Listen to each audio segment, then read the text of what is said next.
এই ছোট্ট মঞ্চে আজ রঙিন স্বপ্নের ছোঁয়া। সৃষ্টি কিন্ডারগার্ডেনের তেমন খুশি তেমন সাজো প্রতিযোগিতায় হাজির হয়েছে এক ঝাঁক ছোট্ট শিল্পী। কেউ ডাক্তার, কেউ শিক্ষিকা, কেউ মুক্তিযোদ্ধা, কেউ বা গ্রাম বাংলার ঐতিহ্যের প্রতিচ্ছবি। শিশুদের চোখে আজ কল্পনার পৃথিবী বাস্তবে ধরা দিচ্ছে।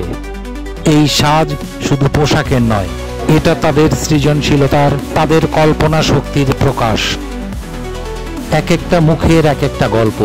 কেউ ডাক্তার হয়ে ভবিষ্যতে স্বপ্ন দেখাচ্ছে, কেউ কৃষকের বেশে আমাদের মাটির শক্তি মনে করিয়ে দিচ্ছে।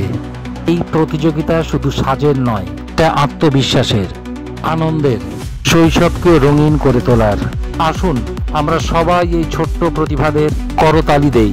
এদের স্বপ্ন আরো বড় হোক, এদের কল্পনার আকাশ আরো বিস্তৃত হোক।